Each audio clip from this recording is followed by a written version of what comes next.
What a lovely day!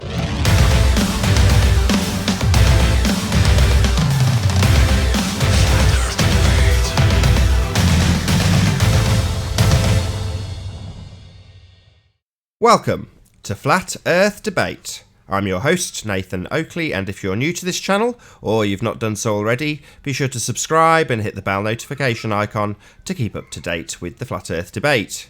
If you'd like to support this channel, there is a super chat that runs alongside each of these shows while they're live, and there's also a PayPal link in the info box below the video once it's rendered. But most importantly, if you would like to join the discussion, simply mute the page you are currently watching, then click the link in the info box below this video to join the panel and express your views on the shape of the Earth. Now, we are joined by The Plain Truth, Sleeping Warrior, Ranty Flat Earth, Jose, Chocolate Saiyan, and Arwin. Good to have you all. Yo, yo. Shout out to Caroline, AZFE chick. Good afternoon.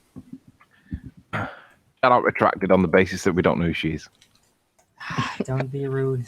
Anthony, do not go there, my friend. Okay then. I thought I heard Mark Sargent mentioning that same name. What's up with that?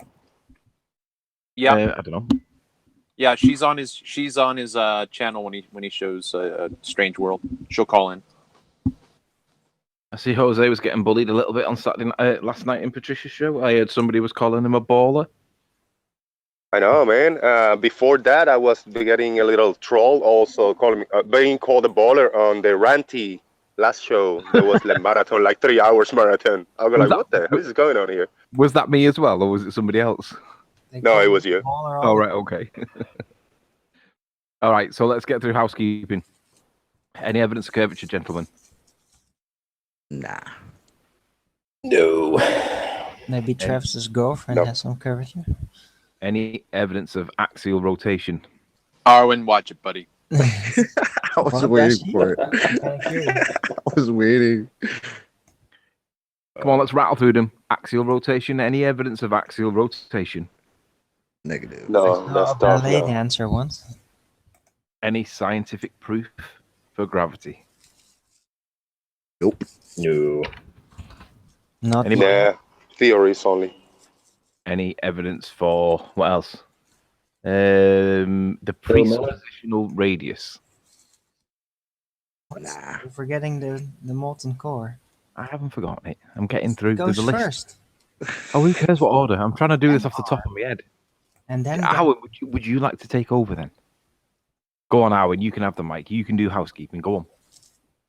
right, guys. So any evidence of a molten iron core at the presupposed spherical Earth? Nah. It's cartoons. Did I hear Elon Musk on the Joe Rogan podcast saying the Earth is a ball of lava with a very thin crust? Yeah. Yeah. I think that's exactly Yeah, what he said that. Right. Wonder what evidence he's got for that assertion. Interesting. Yeah, he was saying it, and Joe Rogan like, what? And he reasserted it. He put the face like, I'm smart, so you better believe me. The Earth is like a big ball of lava with a very, very, very thin crust. I go like, whoa, he must be right. He's saying it, you know? Wow. Okay, well, that's not really proof, Elon Musk. It's just hearsay. Sounds like a story to me. Let's move on. Any evidence of a vacuum next to air pressure without a container? No. I had I had the pleasure of listening to Brenda yesterday. I was in and out of signal yesterday. I couldn't join, but I was listening to bits and pieces whilst in between signals. And I heard Brenda saying about how correlations can be causations. And then I heard John explain that when all the roosters crow of a morning, signifying the beginning of a new day, does that mean that the roosters cause sunrise? Correlation is not causation, Brenda. I just wanted to remind you of that fact because it really does matter when you say things that are wrong. Stop telling people lies. She's gone psychotic. Yeah. Seriously. There's so many, like, out of the blue, completely broken statements. Just insane. Anyway, let's move on. Gas pressure. So, where were we? Any evidence of R? Nope. No. How about any proof of scientific proof of the evidence? Sorry, the distance to the sun. You know the answer to that one? Can you say it, Oakley? I mean, Riley. What? You know what to say. I'm sorry, I was reading something. What did you say? There The is distance no to the sun. distance to the sun. Oh Exactly. no, there's no evidence whatsoever. Oh no, there is no distance to the sun. Exactly. No, there is I- no I distance think to that- the sun. I think the only way to get an accurate distance is to physically measure it, right?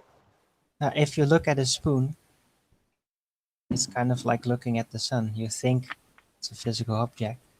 There is no spoon. There is no sun. It's just an image. Anyway, I think that was it for the housekeeping. Maybe any missing persons? Well done, you covered it all. Sorry I'm AFK for a bit. No problem. Are you AFK Do now we- or are you back? Because that sounds like you're back.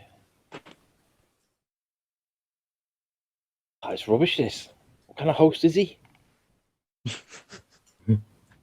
Right, so, anybody got any interesting articles to talk about today? Yeah, apparently the solar observatory is closed, and it was speculated all about who is it, aliens or blah, blah, you know how it goes. But apparently now there's messages going around that the FBI has been closing them off because of child porn on their computers. Right. Well, I did hear that about a week ago. That they were shutting them all down, but I was reliably told that it was something to do with that solar activity that they didn't want us to see. So everyone's been looking up at the sun, but who knows why they Seems shut the it more down. interesting explanation. But yeah, don't think maybe we'll it's ever find like out the a truth. Man in Black cover-up type of cover. Who knows? I do have an update on the show. There was one channel that said that supposedly it was because of I don't know what satellite or whatever the hell they got that was picking up bodies up there by the sun. So I don't know. Ooh, They just wanted to shut it down before anybody could really get their hands on it. they've spotted Nibiru again. Whatever. Something like that. The mysterious planet. Because real quick, I clicked on it just because it was a little interesting to me. The title, I think it was I don't remember the channel name, WSO or something like that. And yeah, he had some type of I don't know. It looked like there was an eclipse of the sun that came from like top to bottom, and then it went from right to left, almost like whatever was covering the sun came down and then back around. It's a little weird, but you know, I don't know. Could be fabrication because they said it was a satellite. So, but I don't know. That's the type of crap that's going around with the closing down of the observatory that I've heard. I don't know. Who knows? There is a what it video is. that we really should consider going through. Some dumbass called Plan a Walk. Nathan spotted it, and I spotted it within a minute or two of Nathan spotting it. And basically, it's called Correcting Flat Earthers, especially Nathan Oakley. And the guy's an utter moron. I mean, I seen that video. Yeah. That's the it's name really of bad. the I mean, video. I wasn't There's a familiar with lot the of scientific otters method. out there blocking rivers by now. Yeah, I think he was on the panel yesterday, wasn't he? Really? I don't think so. Yeah, I saw him. Either he was on the panel or he came on after the show was over. He was on. What as Plan a Walk? Yeah, I recognized his icon when the video came up in my feed for YouTube. I recognized the Planar Walk icon. Right, so I need to... Right, who was that was speaking then? Was that Travis? Yeah, that was me. I'm going to have to turn Travis up a lot, because you're like 1 out of 10 for volume. Yeah, it picked up on my truck's Bluetooth, so I'm not on my headset. I can switch over to my headset if you want me to. Well, yeah, because can't hear you, man. You're not I've, going to get a word in. I've discovered Bluetooth sucks. All right, for how's this that? type Is of that thing. better? Yeah. Sorry, what All was right. that? You discovered what? That Bluetooth sucks for this type of thing. Yeah, All it right. does. Too much lag in it. So we do have an update on the Mr. Sean Hufford scenario.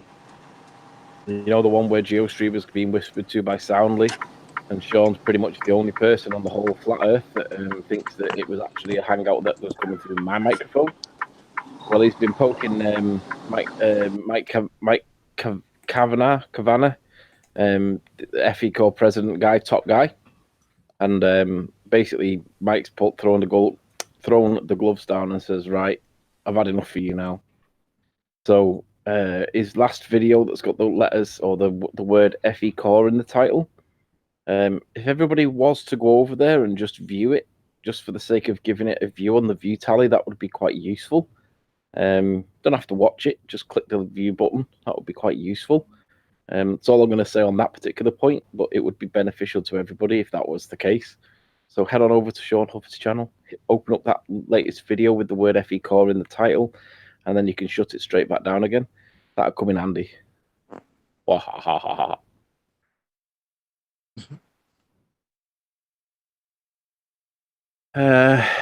What else? No sign of his solicitors being appointed, or lawyers as they call them in the US. I reckon that was more bullshit. I've called it before as bullshit. I'm going to call it again as bullshit. Sean's not doing anything. I want to see him get a signature on that audio guy's report that he claims is accurate, that is proving one thing or the other. I want to see that get signed off because I don't think anybody's going to sign that. So come on, Sean. Chop, chop. Get on with it. Get your GoFundMe sorted if you need to do that.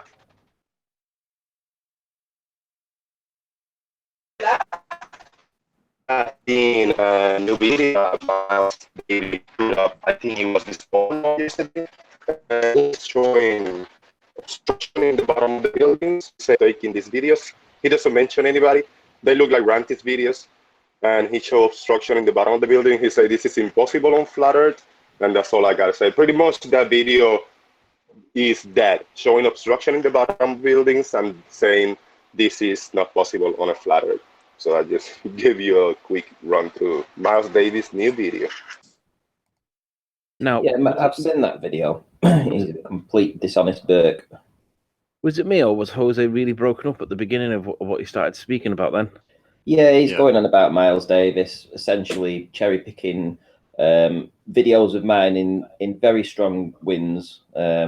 Obviously, the tides coming in. We've got the rip tides in that area that are obviously forcing the actual height of the water slightly higher than would be normal. That's why I normally either do my filming at high tide, completely at high tide, or completely at low tide, so that there's none of that effect. So simply he's cherry picking, which is obvious what they're going to do. It's nothing to be worried about, really. All the ballers lie. All of them. They have to lie because it ain't a ball. So they've got to lie. And they've got to find an angle no matter what. You see, I've got probably... Liar Davis is known as Miles the Liar Davis for good reason. It's because he's a liar. Sean Hufford, the same. Sly Sparkane, the same. Red's Rhetoric, the same. They're all liars. They will literally lie to your face. Go over to GeoStreamer's channel and ask him, was he telling the truth about the hangout? And he'll literally lie to your face. Mm-hmm. See, the channel that I film across is obviously it's known for its riptides and its rip currents because it actually feeds into basically a like a cove. So when the tide comes in or the tide's going out, and we have all that that sandbanking stuff that's going on in this location, we get discrepancies in the tides when it's between high tide and low tide. So the tide's either coming in or the tide's going out. And when it's coming in, you've got the obviously the rip that's trying to escape. Obviously that flows faster than the incoming tide, and it disperses in all this kind of stuff. Yeah, I'm just reading up on it now, but it is very technical. Essentially, you do get higher. It is actually higher than the tide that's coming in. So that's why I've never really concentrated too much on filming at mid tide, it doesn't make any sense. You don't get accurate readings because you've got like an 8-meter tide where I live. So it's either low tide when everything's calm or high tide when everything's calm, and that's when you can do your analysis. So when I went to my new location, which I haven't really been back to since, to be fair, for a while, but I said, oh yeah, I'll be filming from here because it had a ledge that I could lie on. I did 2 videos from the same location, one where it was relatively calm, slightly less in height, the tide, than the one that he cherry picked. The following video that I'd done where it was really windy, really choppy, you could see the tides were smashing in, and he's used that video to try and debunk the work that I've been doing, which is clearly throwing up all kinds of rubbish. But I put the video out because I'm not one of the people to hide evidence. And the simple fact was it was mid-tide. It was a very strong windy day. The tide was rushing in. We had rip tides going all over the place. And he's used this video to try and say that this is a ball earth proof. Not touched any of the other stuff that I've done from much further away, showing complete flatness. No. Cherry picking. Yeah, lying. Yeah, essentially lying, yeah. I wouldn't call it cherry picking, because cherry picking is a skill of picking out the good things to make your argument strong. Well, what he's he's doing is cherry-picking off deliberately mine. misrepresenting your position by picking out the bad things to make your position look bad. That's not cherry picking. That's being dishonest. Yeah, and the thing is, I mean, I'm not one for holding back work.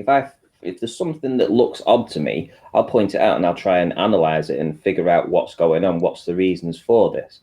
Like Miles Davis released a video saying that this lighthouse should be on top of a hill, right? Rather than looking through my work and seeing that obviously there's a sandbank in the way, or doing some evidence by drone, checking some of the drone footage in the area to see that it would be obscured by a sandbank in the way, he just released the video.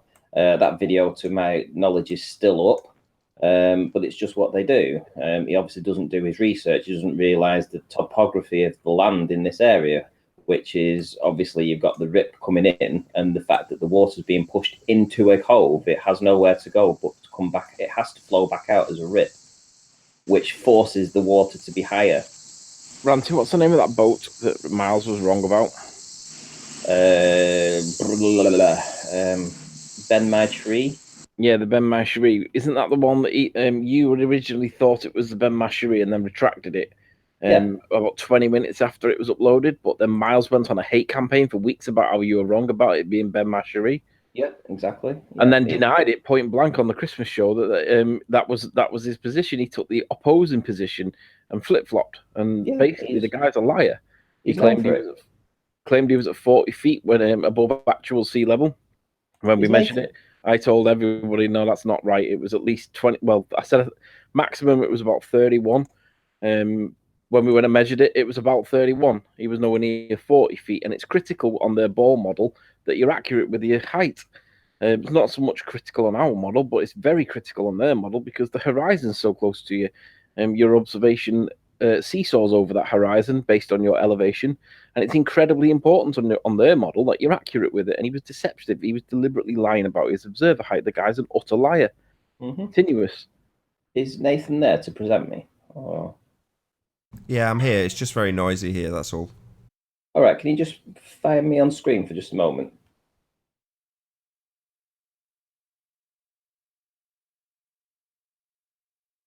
Let me know when I'm displaying Nathan.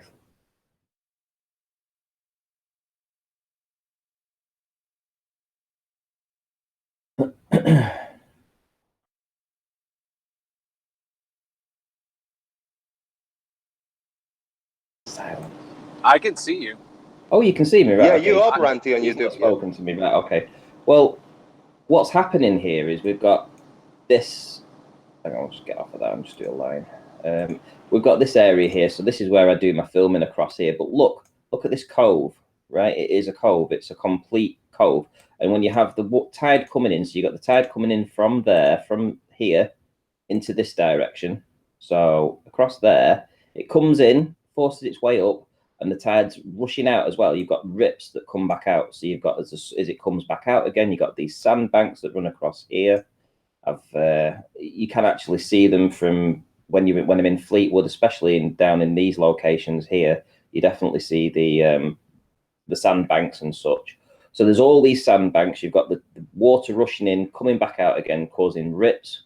It does cause an awful lot of height discrepancies with the water when the tide's at mid tide or anything other than low tide to high tide. So yeah, I'm not worried about what he's saying. That's why, I don't even think I'm going to do a response video. I'm just showing you guys now that this is the topography and this is what happens.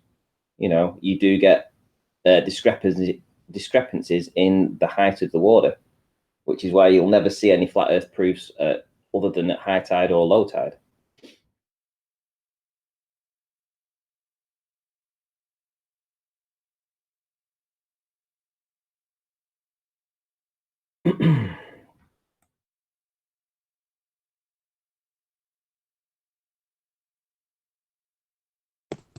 The issue here is, let's say Ranty put a video and then the bowlers gonna give it an interpretation of what we're looking at. Let's say they're gonna see a obstruction in the buildings. That's not necessarily a curve. I have caught obstruction in some buildings and some stuff, but it's other optical effects going on. Now it has to be curved for their model to work. But I don't live in a model. I live in a flat plane, and there are explanations for it. I don't have to say it's a curve because I don't see a bulge of water between me and the object. So this is the video in question from a new location, which is much nearer than the evidence that I've been getting. You can see how choppy it is. Some of the waves, when they splash up, they're essentially blocking out 30 or 40 foot of the buildings behind. But that's beside the point. This is actually at mid tide. So you've got the tide pushing in and you've got the rip pulling out, right? So you've got two things going on here, which is artificially raising the height of the water. That's exactly what's happening. And then when this settles down at high tide, you see an awful. Hang on, let me show you something different. So that's one video. If we were on a ball, it should look like that all the time. Yeah, pretty much. I would say, yeah. I mean, what you're looking at now would be somewhat consistent. Hang on, let me just. What you're also looking at is the foreground water. No. Well, actually, no. You shouldn't even see these. But you wouldn't see as much of these buildings as we actually do even now. No, you shouldn't see any of the buildings. But what I'm saying is that you can see how they might interpret that as curvature because it looks like the waters in the foreground are significantly closer than the stuff in the background, and it looks like it's dropped. Yeah. But the reality, of course, is if it was curved, that water should be all the way above them things. You shouldn't see any of them. Well, look at this, yeah. Not curve. I'm in exactly the same location. I'm actually lying down on this ledge here, right? So you've just seen what's happened on this particular video. But so this is where new location. So let me get the next video up. This is the next video from exactly the same spot, right? Now watch this. Watch the difference, right? Much calmer day. I actually go down. I get back on that ledge. So here I am from the ledge. That's hopefully a little straighten up. Look at the difference. Look at the difference. I go back to the buildings of Barrow over here and etc. Devonshire Dock Hall, the lighthouse. See the chimneys hidden behind the hill. Look at the difference. Now, that tide that was rushing in was up to where my cursor is there. Now, if we assume that the height of the lighthouse is, let's say we're seeing about 40 foot of that, what this is saying is that like a 1 meter or so difference in tide height, which is what it was at the time between the two videos that we've just seen, has given a 40-foot difference as to what we can see in the background. Yeah, same location. What do you think the distance is in that lighter blue band between the artificial horizon and the shoreline for the lighthouse? What do I think the difference between what is? Sorry. Go back to the lighthouse. Yeah. And you've got that blue band. Well, here, right? Can you see? Right, you see these blue bands here? You've got different colours of water. Yeah, that's the difference. Yeah. That's the rip. That's the difference is where the rips are. No, I get that part, but that's not what we see. Go back to the lighthouse again. That Yeah. No, I'm just saying that's Right. where the rips Yeah. are in this location. Sure. Yeah. So you've got the dark water, which is the artificial horizon, and then you got that band of light blue until you get to the shoreline. I'm just asking you what you think the distance is between the artificial horizon at that point and the shore of No, that's a the. sand dune. That's a sand dune now. Okay, so I'm just for clarity's sake. Okay, so we're looking at the lighthouse right now. Below the lighthouse is what I would say was dirt or the Yes. sand dune. So Okay. right. So look at this Okay. now, and I'll show you an image. Right. Get this in your head. So you've got the chimneys, and then behind that you'll have a house, and in the foreground you've got a sand dune. So this is I'm saying is a sand dune, and I'm going to show you an image from which one? Okay. So get rid of that because I showed that yesterday on Nathan's. I think it was. This thing's all over the place. Look at this here. So there's the chimneys. There's the sandbank in the foreground. Yeah. Right. Okay, so stop right there, Ranty. So now Yep. put your cursor below the dirt, which would then look like it's in the water. Oh, here. Yeah. So you've got Yep. dark blue. Yeah. And then you've got light blue until you get to the sand. Yeah, to there. So my question This is low was tide. This is low tide here, and then when it goes up to high tide, which is here at the bottom. So this is low tide, high tide, and it's just a difference of the sand. That's a sand bank.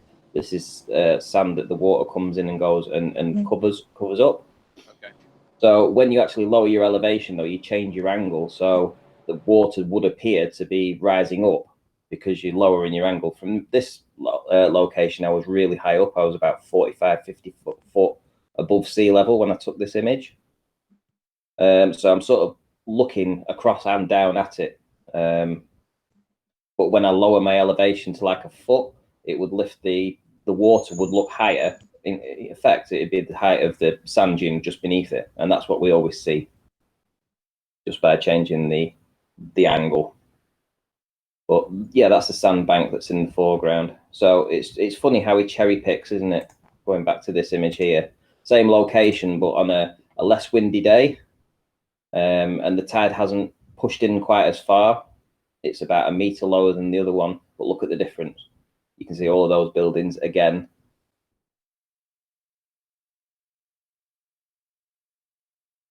So the only explanation for the globe believers is that Earth is shape shifting. It goes from geoid to pear shape to perfect sphere to testicle Earth. It shape shift depends on the observation, right?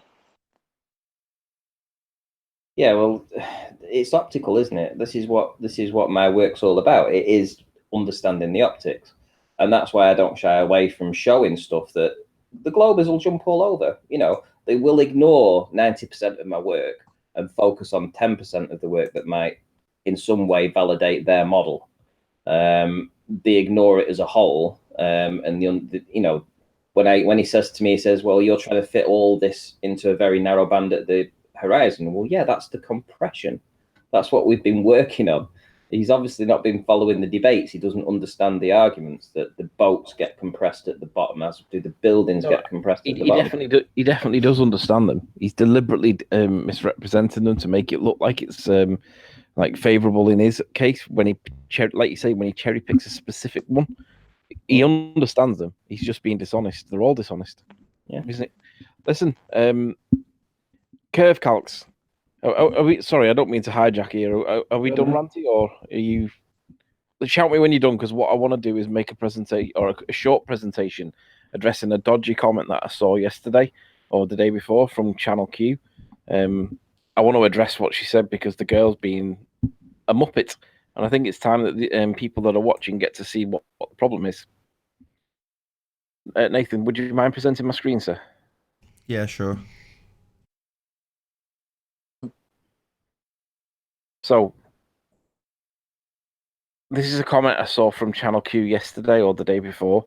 Flat Earthers have been deliberately miseducated by flat Earth channels. That is why they all misunderstand the curve calculator. All right, let's deal with this. So, the curve calculator's got two fundamental faults with it. One, it doesn't deal with perspective.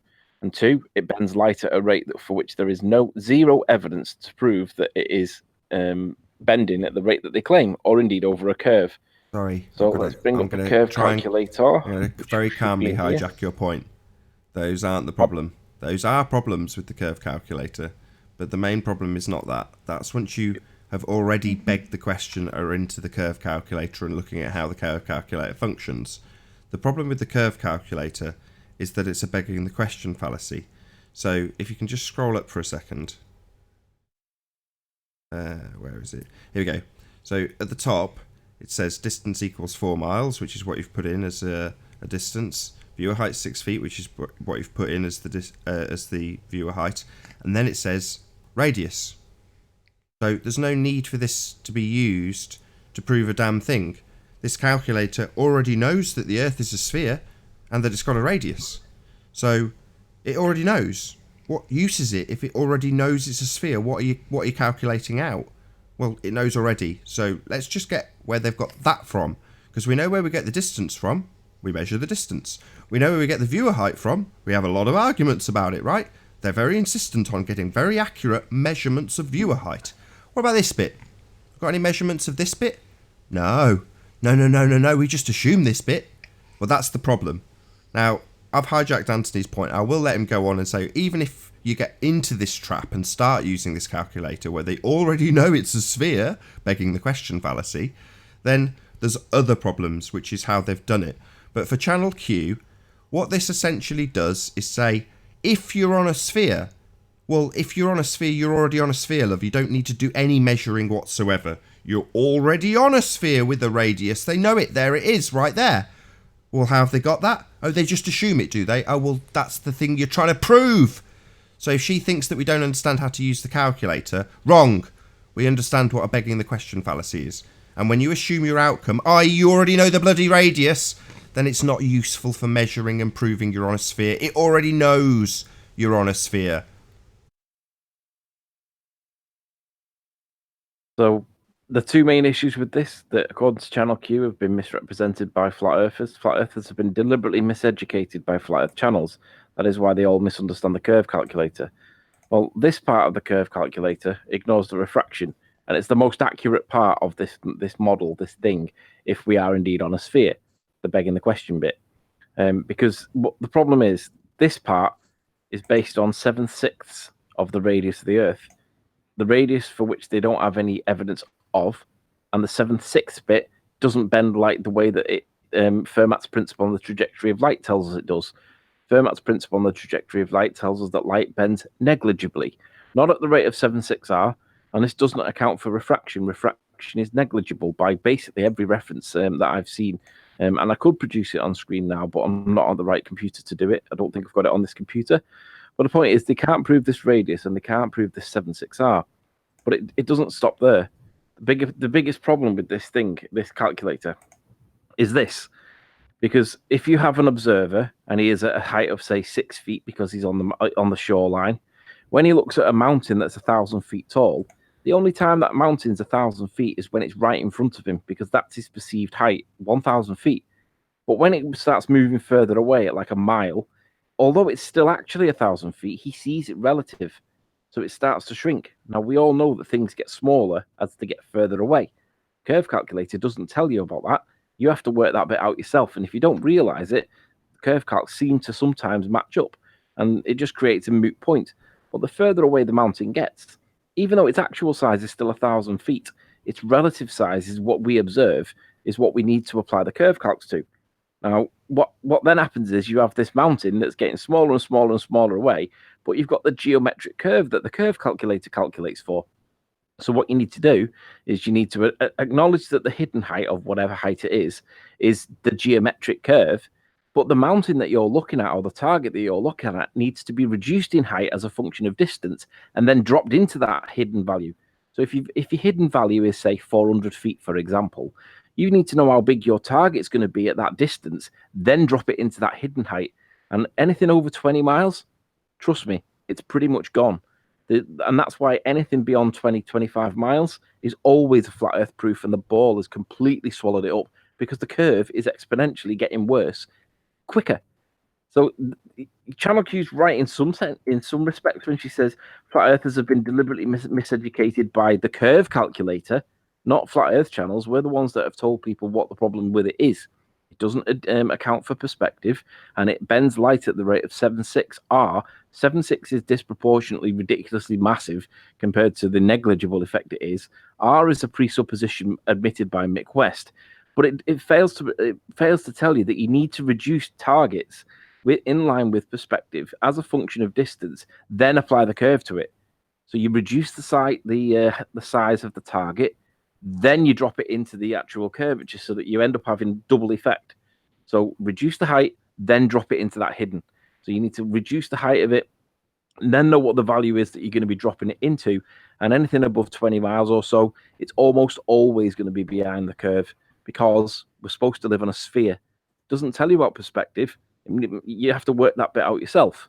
So Channel Q, I don't know what channels you've been watching, but flirters have been deliberately miseducated by the curve calculators because it doesn't tell you about perspective, and it doesn't. And the 7.6R is fallacious on 2 counts.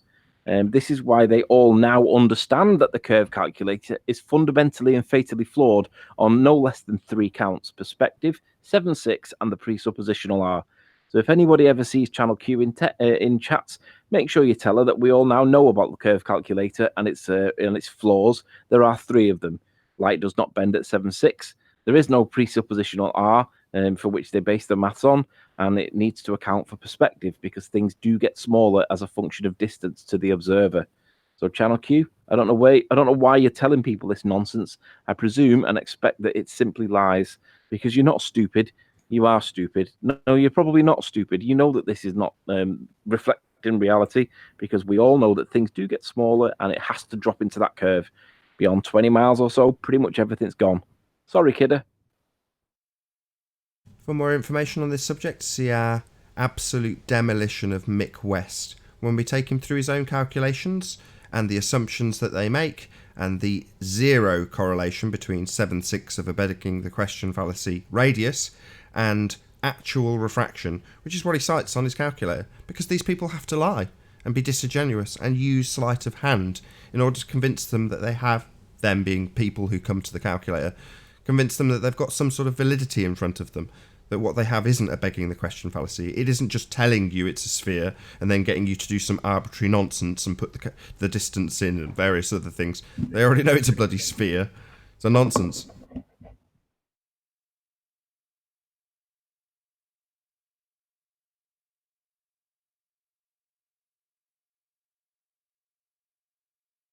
Hello? Yeah. Yep. I don't know. What happened? I've never really heard any too much about Channel Q except when she came in here and lost her mind. So I don't know. Well, it just That's the only experience I have of Channel Q. It just bugs she me when doesn't I see strike me people as that are the most quoting that with intelligent person. it just bugs me when I see people claiming that not necessarily we in this case, although she probably was talking about us. We basically now flat earthers realize that the curve calcs are fallacious. And just remember, when anybody presents you the curve calculators, aside from the fact that it's a begging the question fallacy in the first place, just remember that there is no evidence that light bends at the rate of 7/6 times the radius of the Earth. 7/6 of the radius of the Earth is a huge amount of refraction, and it doesn't do that. Light travels in straight lines according to Fermat's principle on the trajectory of light.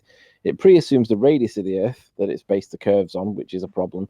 But the other thing is perspective. Don't forget that things get reduced in size as they go as a function of distance. You've got to reduce the target height before you even apply the curve calcs. If you don't do that, they'll be there or thereabouts, and you'll argue about whether or not it's a ball or not, and whether it's supported or not. But once you reduce the height of that perspective, if it's over like 20 miles, that target becomes very, very, very small. A couple of pixels on the horizon, then you drop it into the curve, and what do you know? It doesn't do anything like what they tell us it does because everything disappears. So just remember those 3 points. Even if you just remember the perspective one, it fails to address perspective. You win it on all counts with that one. But you can apply all 3 equally and invalidate the whole application of that curve calculator nonsense. So make sure if you see her in chat, you spot it and you say, "Hey, Channel Q, you don't understand the curve calculator, but you're telling everybody that we don't understand it." Ha ha ha ha. They have to say perspective is just apply in drawings, because if they dare to say perspective is a real thing, they're gonna see that the cigarette I'm smoking is thousands of feet big because I'm comparing it to the mountain in the background. It's like 2,000 feet big, the cigarette I'm smoking, and then the sun I can block it with my thumb.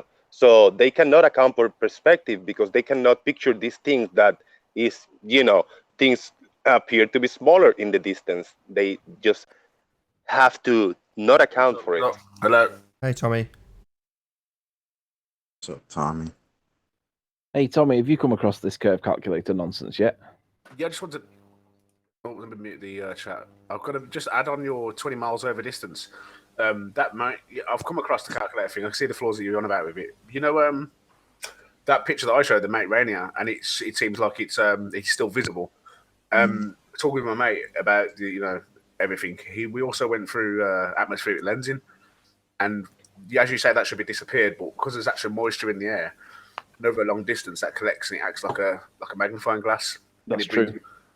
And it blows Rob up in Skiba showed that in his Lake Michigan, I think it was, observation of the Chicago skyline. I've probably butchered the names of that, but yeah, you're right. There is an atmospheric effect because we are looking through moisture, and it does seem to act like a lens. Yeah. So I think that even that mountain, it shouldn't be there, and it's been blown up. And obviously, the more you magnify the image, the more the bottom's going to be cut out, and you shouldn't be able to see any of it. But that's the reason why I'm thinking we're seeing stuff that we shouldn't see over long distances because of the magnetic effect. Whereas you're saying anything over 20 miles should completely disappear, which it should. But I think the reason we are seeing them is because of the atmospheric lensing. Well, we're seeing them because the Earth's flat. But the size of them, it should be a lot smaller, shouldn't it? Curve the size It they should be a tell lot us. smaller. It's magnified. So why is it visible? Why is it so big? And I think that makes sense to me. It's being magnified. Yeah, the atmospheric lensing is an effect. It does appear to be bigger than what it should be. I would agree. But the main reason you see it is because it's not falling behind a curve. Oh yeah, I know that. Yeah. If you get them curve calcs and you do it, was it 130 miles at an observer height of whatever height he was at? Yeah. But then before you apply them, before you look at the curve calcs, reduce the height of that building as a function of distance. So basically, you divide its height in feet by its distance in feet, roughly, to give you a ballpark figure. Then drop that figure into the hidden after you've applied the curve calcs. That's when things start getting really bad on their side, and then they turn vitriolically aggressive against you because they call you morons. But that's the simple fact. Like you said, though, even on a flat map, you shouldn't see that because the angle of size should reduce to a point where it's hard to see. But the fact that you can still see it shows that it must be being magnified by something, because you shouldn't see it that distance. If it really was a miles, curve, it should be like a little dot. If it really was a curve, you would be able to target the mountain in the distance at the horizon. Oh, hold on. Was Oh, it's him. He's got his Is that camera the on. real Hey, you? was not was. Good to have you. Yeah. It strikes me funny that Tommy can get this in a few days, and some of these ballers still, after years in this, still don't understand that concept. Just Bugs me about out. admitting you're wrong, and it's about just putting your ego aside and putting what you believe and what you think. Yeah, that's the problem. It's the ego. That ego of I know it all already and can't correct me. It's in a science book. Somebody with a lab coat told me it's true. So, I mean, it's Actually, ridiculous. what it shows is how weak-minded Tommy is, and probably how mentally unstable he is. Yeah, we adopted him That's into how they'll word it. You mean? into our cult, right? Mate, I don't care who, what, when, how. All I care about is the truth. And as far as I'm concerned, I thought I knew the truth of it being curved, and it didn't Hey, matter Tommy. who or what. What's up, bro? Tommy, that script you're reading, is it handwritten or is it in computer very, very produced? Not. Nathan sent him a copy. Of How dare you? I wouldn't send him a early handwritten draft. script. Of course it's typed out.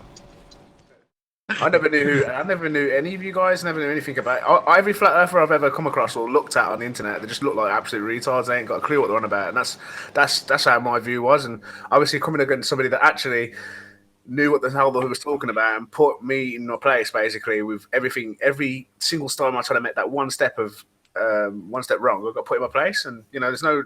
If you get beat, you get beat. I do competitive fighting and stuff like that. And if you practice every day against people, and You know, it doesn't matter what they look like, where they come from. If they're Iron Man Media. You see? Hey, Adam. Adam. Bloody amateur. Sorry, Nathan. On the watch page. Have you been to the What's up, gym? You've Adam? got me fresh out the gym shower look. Oh, I've been moving slabs. It's drizzly here. Yeah, I've gone for the slightly tazzled beach look. Thanks for, yeah, just crap weather, mate. Just been moving some paving slabs. So Adam, just to put you on the spot a little bit, you're familiar with the fatal flaws in the curve calculator, aren't you? just a little bit. Did a bit of work on that, hadn't I? Go on. Can you recite it for us under pressure? Oh God, no, not that. You mean mine? No, the curve calculator. I'm assuming you've not been watching the show. I've literally just jumped in, Matt. So I've just come in. What you been? Oh, well, what can you tell us for the problems then? Given that you've come into it blind, what are the problems with the curve calculator as far as you can remember or recall?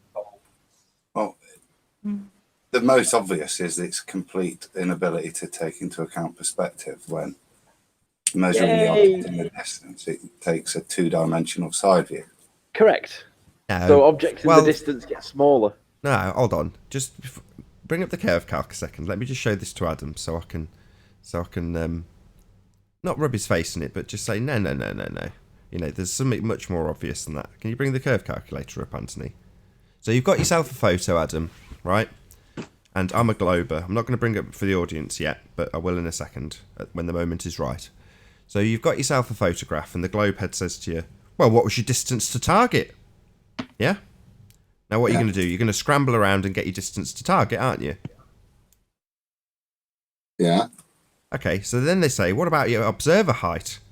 And you say, well, I've gone to Google Earth. And they say, well, that's not our model, it's inaccurate.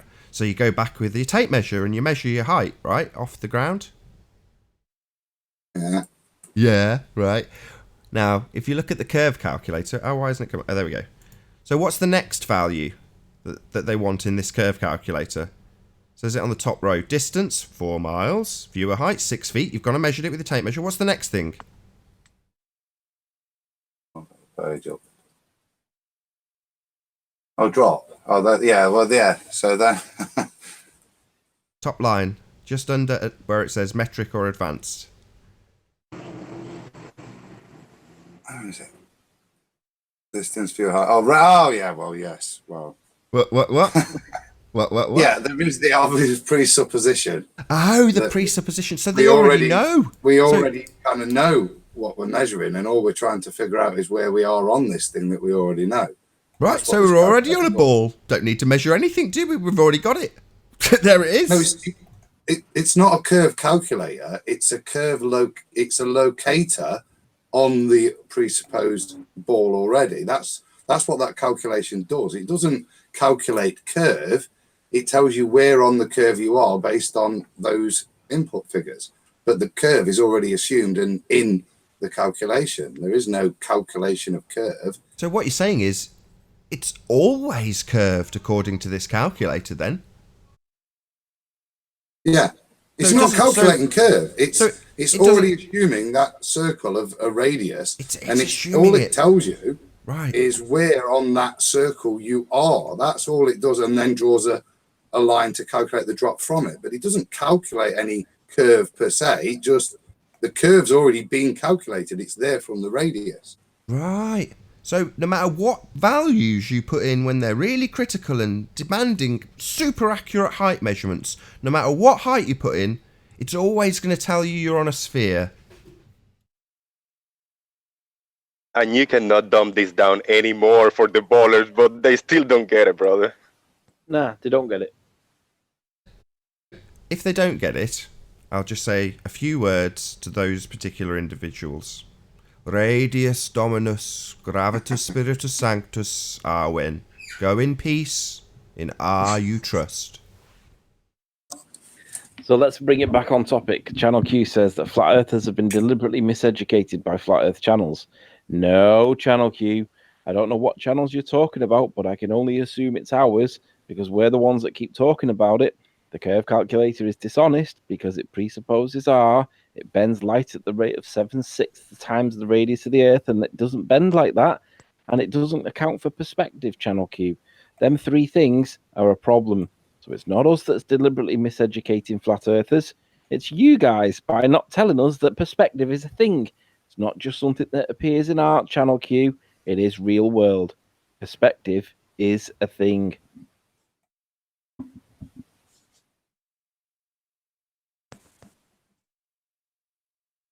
Fucking hell, they never fucking stop, do they? No you know what I mean? swearing, please. You disprove the curvature, then they go on about the stars, and they go on about this. It's jumping the subject. All I know is that what I thought was evidence for curvature is not evidence for curvature. That's all I know. I'm not claiming it's flat. I'm not claiming anything that I know everything. I'm just saying that where I'm taught and where I'm supposed to know something, and it comes out wrong, then it makes you question everything. So, Tommy, what's your view on the stars? Do you think the stars prove the shape of the Earth? well, yeah. I mean, I used to like now. I just need to. I'm just uneducated in all these fields. So what I assume that you when you can see the North Stars rotating one way and the South Pole rotating the other way, was explained on a globe. But maybe there is another answer for stuff, and that's what's interesting. I think. Like, yeah, of course there is. So you're not familiar with the stars, so why the stars don't prove sphere? Why the stars don't prove sphere? You're not familiar with the response to that. Why does it not prove sphere? All right. So we see two rotation points. One appears to go one way. The other one appears to go the other way. Yeah. The explanation for why the other one appears to be the opposite direction to the first one, whichever way round you have it, is because you've just turned your location from south to north or north to south. Mm-hmm. But if you view the rotation point of the stars without changing your orientation, you will see that all the stars rise in the east and set in the west. They all travel in the same direction. So what's changed is your position, your relative observer point. So you've gone from looking north to south, or you've now gone from south to north. But if you look at both of them whilst facing in either north or south, you'll see that they both go the same way. So the reason why they rotate the way you perceive them is because you've changed your position relative to their direction of travel. That's all true. However, sorry, Tommy, just gotta add something to that, because Anthony likes to always unpick these things within the fallacy itself. So all of what Anthony has just said only works as a globe proof if you first place yourself on a sphere. So if you just listen to everything that Anthony said, he was careful in his phrasing. You're just looking south and looking north. You can do all of those things on a flat plane and still look up and observe what you observe. The only time the globers use it is when they insert words like in the southern hemisphere. So how is it possible that we get southern star rotations in the southern hemisphere? So they've, like the calculator, they've put you on a ball to begin with. So it's like, right, so we're going from north to the southern hemisphere. So we're already travelling around to the other side of the ball when we make this observation of the stars. So we're already on a ball then. So we don't need to look at any stars. We don't need to make any star observations. You've already put me on a ball because we're travelling to the southern hemisphere, begging the question that we're on a sphere. So the very thing they're trying to prove, they already have you assuming before you look up at the stars. So it's a begging the question fallacy and a formal logical fallacy. So I'll just go through a formal logical fallacy, as tedious as some of the audience may find this. We've heard it dozens of times. If P, then Q, Q, therefore P. If I have eaten 10 hamburgers, P, then I am full, Q. I am full, Q, therefore I have just eaten 10 hamburgers, P, even though I just ate a steak. So the point being that the one doesn't necessarily follow the other. You're just confirming the first by using it as the second. So you're affirming the consequent. So in essence, to put this into the stars, if I'm on a ball, then I will observe a southern rotation point. I observe a southern rotation point, therefore I'm on a ball. So not only is it a begging the question fallacy, because you're assuming the very thing you're trying to prove, the fact you're on a ball, yeah, so you've already got that assumption, so it's begging the question, but it's also affirming the consequent. They put you on a ball, and then you making observations on the ball. So sod the observations, you already know I'm on a ball, right? You already know I'm travelling to the southern hemisphere. So it's affirming the consequent, formal logical fallacy. It's begging the question on steroids. Boom. Well, hang on, it goes a little bit further. If you don't realise that it's affirming the consequent formal logical fallacy, then the other way that you can get this point across that it doesn't prove sphere is that you can remind people that everybody in the north looks north and see the North Star rotating, right? But is it true of the south? Because if we live on a pizza, for example, and the north is in the middle, then it would the argument is that we all don't look in the same direction and we all don't see the South Pole in the same place, right? Everybody understands that because you're looking like spokes out of the hub of a wheel. But there's no evidence that shows that two observers, when in the southern hemisphere on their model, can look south at the same time and see the same set of stars. The only difference being that they rotated slightly in the night sky, because there should be evidence of two observers, one in, say, Argentina or Chile, the other one in Australia, looking south, due south at the exact same time and seeing the same set of stars. Then it's a ball. But that evidence doesn't exist because there's something called declination. And if you're in Australia, you have to change what you perceive to be south by somewhere between 9 and 14 degrees because of this thing called declination. That means that you're not looking south anymore. You're looking at south plus or minus 9 degrees, depending on whereabouts in Australia you are. Isn't that coincidentally the same position that you'd expect the southern rotation point to be in if we were on a flat plane? Quite possibly. So the question becomes, well, who's being trolled here? Is it us? If we haven't got, sorry, besides even if we haven't got all the answers, one of the things that I used to say to my mate who was religious, like science doesn't have all the answers. That's why we're always trying to work them out and get to the new point. Now going into the flat Earth situation, I'm getting questions about, well, why explain this and explain that, explain this, and I'm thinking we're not supposed to have all the answers. Well, that's the beauty of it. You're sort of working things out now because we've already been given the answers, but no one's ever actually looked into it. So you can't expect everyone to have the answers to every question of that's supposedly answered by the ball. Do you know what I mean? So if you think about the points I've just made, we don't have to assert anything about that. All we do is point out that there is a flaw in the evidence. There's a hole in the evidence. Totally and agree. you guys can't prove that two people, when looking south at the same time, see the same set of stars. And you don't even need the evidence to prove that there's a hole in it, because there's something called declination in Australia. Why it's there is another hole, but I'll not go into that for the moment. But the point is, you cannot get two observers looking due south at the same time because you can't ascertain what south is, because the Australians have got to declinate. They've got to adjust what they see as south for declination, and all of a sudden it then supports flat Earth. But there's an explanation for it on their model, and I don't know how strong their explanation is, but my point is that if it was really a sphere, two observers looking south at the same time should see the same set of stars, and the evidence does not exist and will never exist because of declination. So that's another thing for the stars. So if you don't get it in one more forget time about the affirming the consequent form of logical fallacy, which I'll be honest, I always do. That's just what I was about to say. I'm going to say it anyway. So Anthony started that time by actually doing it. So he said, if we were on a sphere, were on, are on, makes no difference. He's still begging the question. Yeah.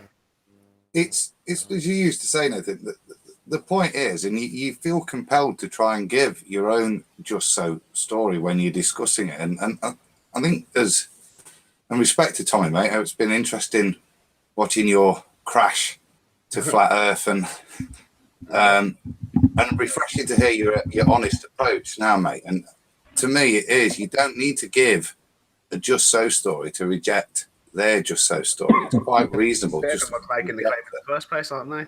They're asserting their belief on everybody, so the proof is on them, really. Well, yes, there's a very good example that we're dealing with quite a lot at the moment, which is the pressurized system without a container.